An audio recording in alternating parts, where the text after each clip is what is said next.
Antes de que el hombre conociera el pecado, antes de que las escrituras hablaran de demonios o ángeles caídos, ella ya existía. Su nombre era susurrado entre las arenas de Mesopotamia, en templos olvidados, grabado en tablillas de barro y sellado con sangre. Ella no nació del infierno, fue el infierno mismo. Su nombre es Lamashtu, la madre de los monstruos, la devoradora de los hijos de los hombres, la pesadilla de los dioses. Lamashtu no era un simple espíritu maligno, era una deidad caída, una criatura con cabeza de leona, orejas de burro y cuerpo de mujer. Sus dientes goteaban sangre y su vientre, hinchado por la muerte, daba a luz a criaturas deformes. Era temida incluso por los demonios y los dioses la odiaban. En los albores de la civilización, los sumerios y acadios adoraban a cientos de dioses, pero entre ellos, algunos no eran adorados, sino temidos. De acuerdo con antiguos textos mesopotámicos, Lamashtu fue una hija de Anu, el soberano del cielo. Sin embargo, su corazón no tenía luz, sino fuego. Se rebeló contra el orden divino, corrompida por el deseo de engendrar y destruir. Las tablillas la describen como una criatura híbrida. Entre sus características, se alimentaba de niños lactantes o neonatos, a los que raptaba mientras dormían sus madres para comerse su carne y poder beberse su sangre. También era responsable de los abortos, que provocaba tocando 7 veces el vientre de la madre gestante y de la muerte de los niños en la cuna. Además, eran sus víctimas las madres y ocasionalmente hombres adultos a los que devoraba. Se cuenta que también provocaba pesadillas, mataba el follaje, infestaba ríos y lagos y era portadora de enfermedades, dolencias y muertes. Grande es la hija del cielo que tortura a los bebés. Su mano es una red, su abrazo es la muerte. Es cruel, furiosa, colérica, depredadora, corredora.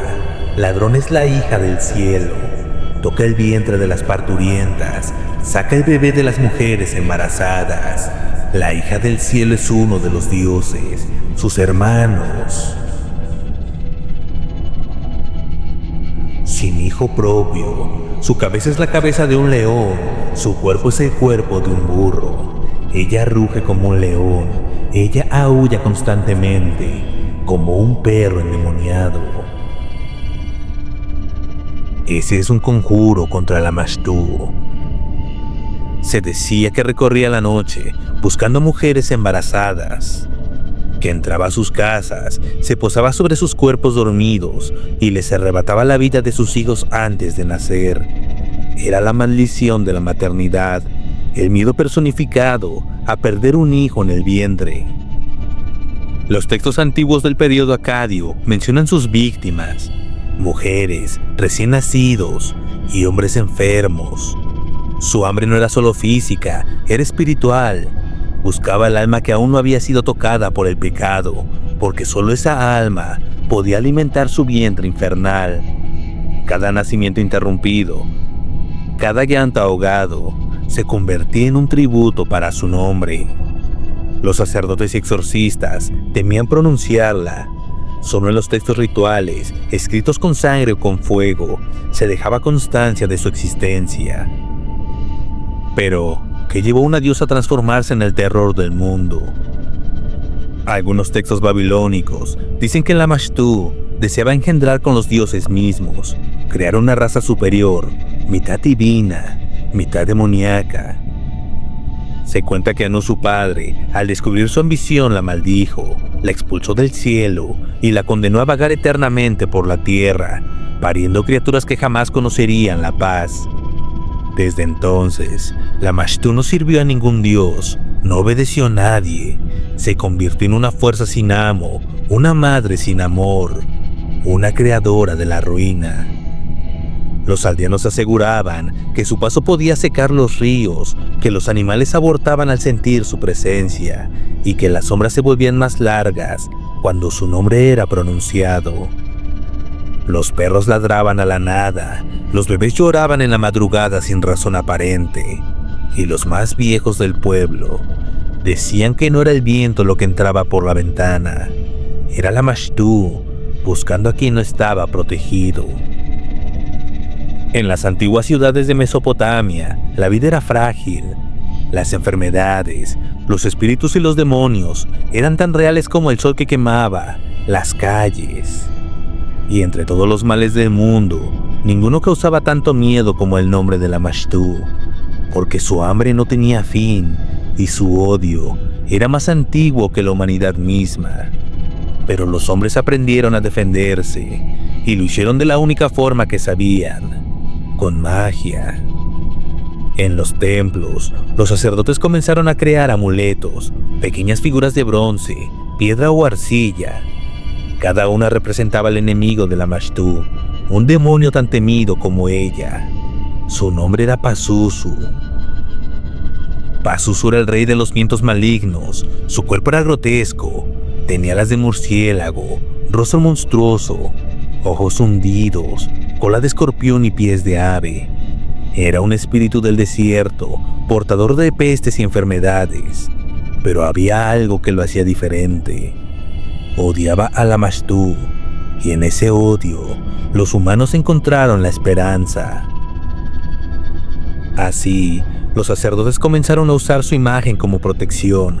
Colocaban pequeñas estatuillas de Pazuzu en las puertas, las colgaban en las cunas y las escondían bajo las camas de las mujeres embarazadas. Pero no para adorarlo, sino para suplicarle que mantuviera alejada a la madre de los monstruos. Así, el ser humano no luchaba contra el mal con fuerza, sino con símbolos. Cada línea escrita, cada palabra pronunciada era un escudo.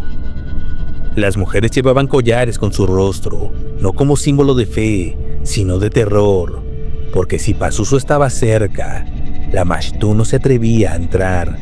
Era una guerra de sombras, una lucha entre dos horrores antiguos, el viento contra la carne, la maldición contra la peste, y entre ellos estaba el alma humana, temblando.